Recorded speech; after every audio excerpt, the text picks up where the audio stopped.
Hello everyone, welcome to my channel. Guys, आज मैं the oath of love का part 6 explain करने लगी हूँ। अगर आप लोगों ने इस सीरीज़ के प्रीवियस पार्ट्स नहीं देखे हैं तो आई सजेस्ट कि आप जाके वो पार्ट्स देखें। उनका लिंक आपको कमेंट सेक्शन में मिल जाएगा। Thank you.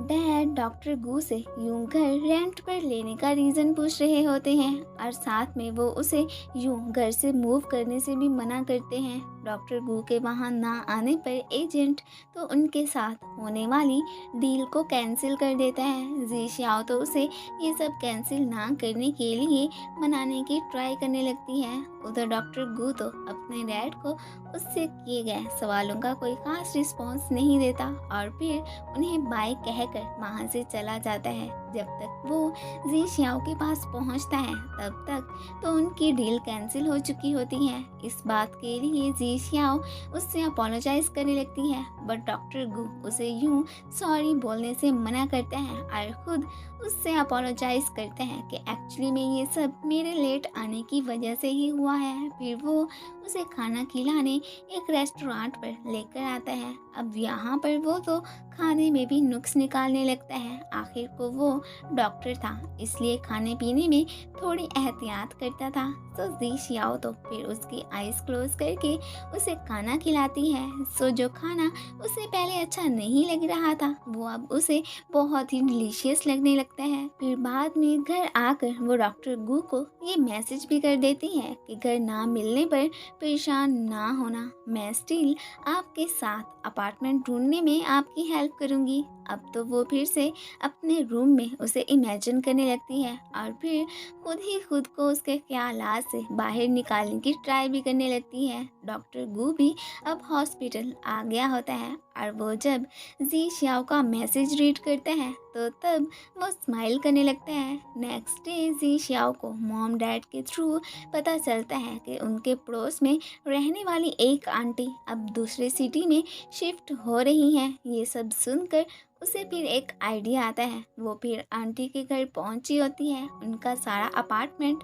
देखने के बाद वो इसे अब डॉक्टर गू को रेंट पर देने का सोचती है और यहाँ पर वो आंटी भी उसे इस अपार्टमेंट की कीज देकर यही कहती हैं कि अब आप लोग इसे जिस पर्सन को भी रेंट पर दोगे मुझे इससे कोई एतराज़ नहीं होगा। उसे पता था कि डॉक्टर गू कितना सफाई पसंद पर्सन है, सो वो फिर खुद ही पूरे अपार्टमेंट को क्लीन करने लगती है और एकदम इसे बहुत ही ब्यूटीफुल बना देती है। फिर नेक्स्ट सीन में हम देखते हैं कि जी श्याओ सैन से मिलने आई होती है और यहाँ पर डॉक्टर गू को अपार्टमेंट दिखाने के लिए वो तो बाकायदा प्रपोजल ही बनाने लगती है। वो इस प्रपोजल में ना सिर्फ अपार्टमेंट की सारी डिटेल्स के बारे में बताती है बल्कि यहाँ पर वो ये भी शो करती है कि इस अपार्टमेंट के बगल में एक प्रीटी लड़की भी रहती है। हाय सो स्वीट। मॉम और डॉक्टर गाओ तो मिलकर डॉक्टर गू को कहीं और शिफ्ट होने पर रोकने का प्लान बना रही होती हैं और यहाँ पर अचानक ही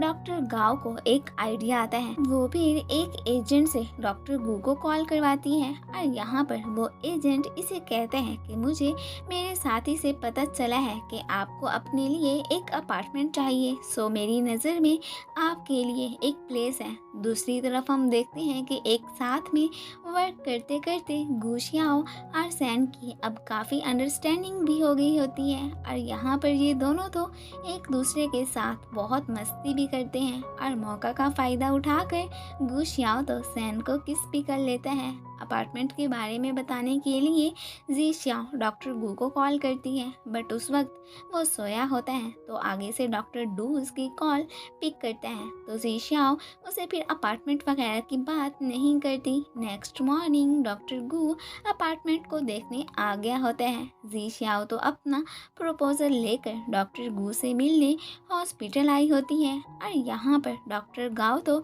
उसे फिर नीचे दिखाने के लिए कह देती है कि वो तो मेरा सिलेक्ट किया गया अपार्टमेंट देखने गया है। तो इस बात से जी श्याओ को बहुत बुरा लगता है और वो तो एविडेंस के तौर पर उसे डॉक्टर गू की उस अपार्टमेंट में मौजूद वीडियो भी दिखाती है। अब तो जी शाओ इस बात से काफ़ी जेलस फील करती है और वो इस बारे में कॉल करके सैन को भी बता देती है। इधर डॉक्टर गू तो थोड़ा थोड़ा शक होने लगता है कि इस एजेंट को ज़रूर डॉक्टर गाओ ने और मेरे पेरेंट्स ने ही भेजा था, क्योंकि अपार्टमेंट में मैंने ना सिर्फ वहाँ पर मौजूद स्टफ को देखा था बल्कि वहाँ पर एजेंट ने तो मेरी वीडियो भी बनाई थी और वो ज़रूर डॉक्टर गाओ और मेरे पेरेंट्स को ही उसने सेंड की होगी। वो जी शाओ को कॉल करते हैं बट वो उसकी कॉल पिक नहीं करती। फिर तभी सैन उसे कॉल करके अपने पास आने को कहती है। फिर बाद में वो उस पर गुस्सा करने लगती है कि मेरी फ्रेंड ने तुम्हारे लिए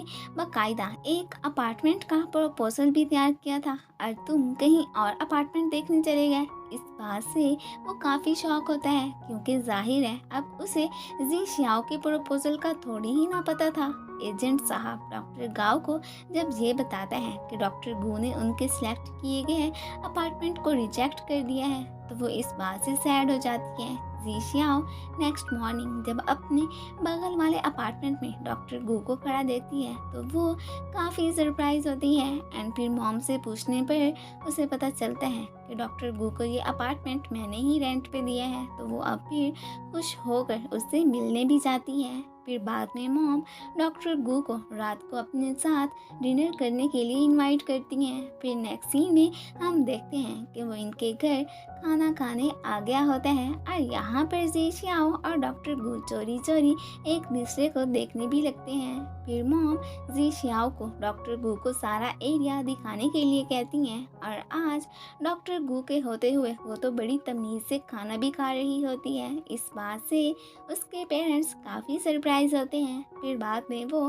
कुछ ग्रॉसरीज वगैरह की खरीदारी करने के लिए डॉक्टर गू के साथ ही एक स्टोर पर गई होती है और यहाँ पर वो तो जी शियाओ के लिए भी कुछ स्टफ खरीदता है। आखिर को उसने उसके घर चक्कर जो लगाने थे। फिर नेक्स्ट सीन में हम देखते हैं कि वो दोनों अब घर आ गए होते हैं और यहाँ पर जी शियाओ तो अपने गिर्द स्मॉल बल्ब्स लिपेट कर डॉक्टर गू को फिर ये लाइट्स ऑन करने को कहती हैं। इस टफ में लिपट कर तो वो बहुत प्यारी लग रही होती है। खैर यहाँ से उतरते हुए वो गिरने भी लगती है तो डॉक्टर गू फिर उसे पकड़ लेता है। अब तो वो दोनों ही फिर ब्लश करने लगते हैं। अब फिर वो बल्ब्स वाल पे लगाने की बात करते हैं और फिर वहाँ पर जाने लगता है तो जी शियाओ भी उसकी हेल्प करने के लिए उसके पीछे पीछे जाने लगती है। और इसी के साथ ही ये पार्ट ख़त्म हो जाता है। Thanks for watching and guys, अगर आप लोगों ने अभी तक मेरे चैनल को सब्सक्राइब नहीं किया है तो please subscribe my channel and अगर आप लोगों को